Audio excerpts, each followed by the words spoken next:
site. The second will be I want to find a spot looking over the lake. And that's where we'll do our actual teaching time. And then the third one is you can come back and wander and take some pictures, go in the church if the doors are open. It looks like they are. And look around a little bit. So let's pull. Do we need to have I've a seen this shawl guy. over our head to No, go into you don't the need church? to have a shawl over your head.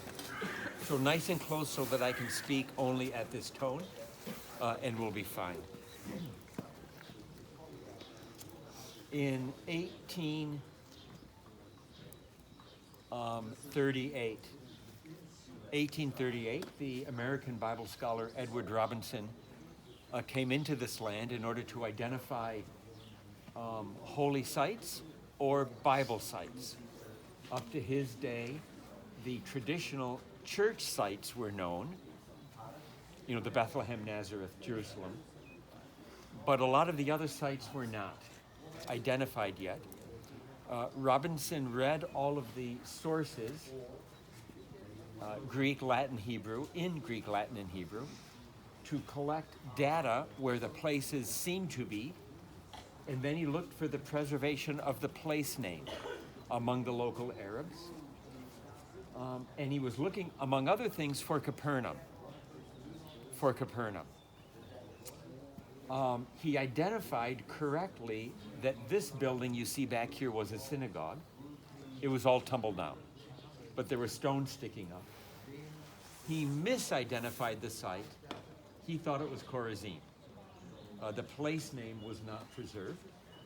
Capernaum, he put a little bit around the corner. Now we've slid the name over here. But he called it a dreadful and mournful place.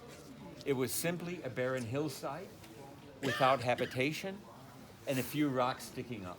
Far cry from today and a far cry from the time of the New Testament. When Mark Twain came here, a rather irreverent fellow, in 1867, he disfavorably compared the entire region to Lake Tahoe in California. The whole thing. And he didn't have a lot of good to say about the area at all. When he got down to Magdala, which is where we're going to be going after lunch, he said that the kids looked like they were all wearing goggles. And when he got closer, they were eyes and maggots around their eyes. Oh, no. He said the whole idea of Jesus healing blind people fits. He said the sea is diseased. And he was kind of correct as well at that. A bit too hot, a bit too humid, a bit too maggoty when it's given over to itself.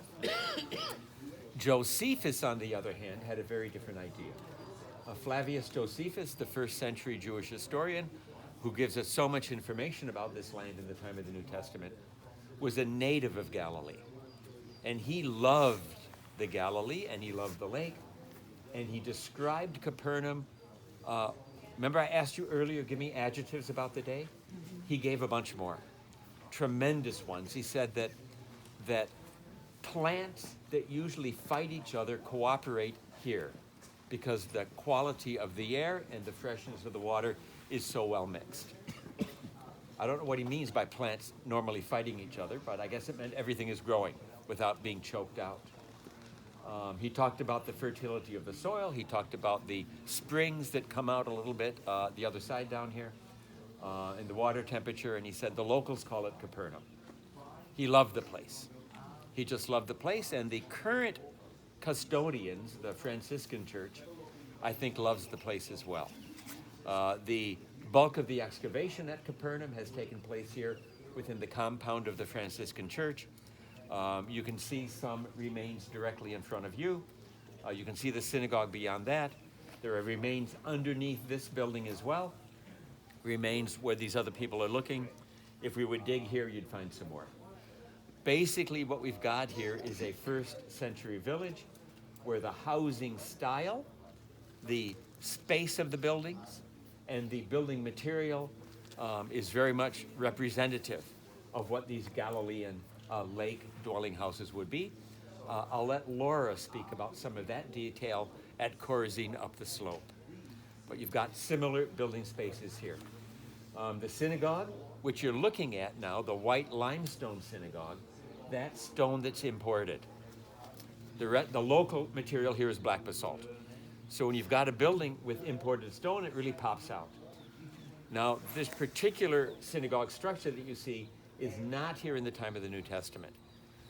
Depending on which archaeologist you believe, 2nd, 3rd, or 4th, 5th centuries after.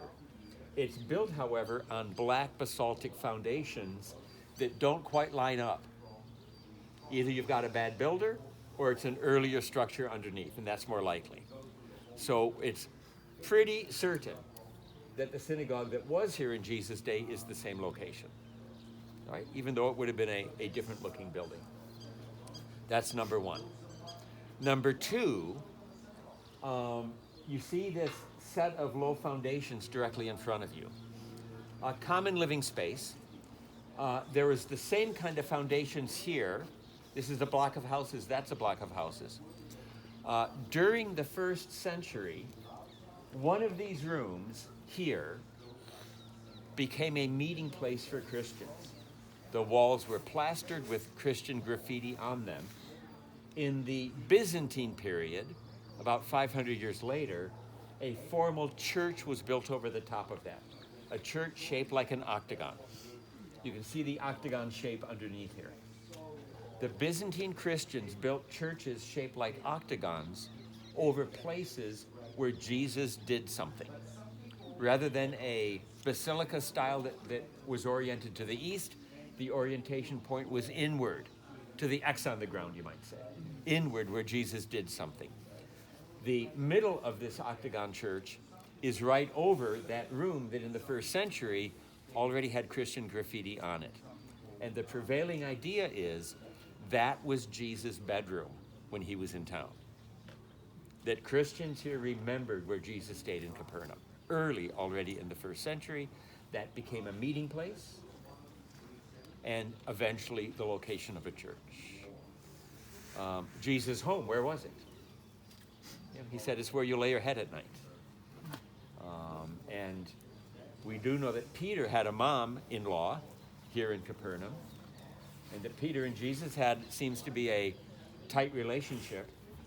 And so the local tradition is this is the location of Peter's house in which Jesus had a place to lay his head, which then was remembered a church built, and then this building built in 1989 over the top without a central pillar so that the earlier building inside will not be damaged.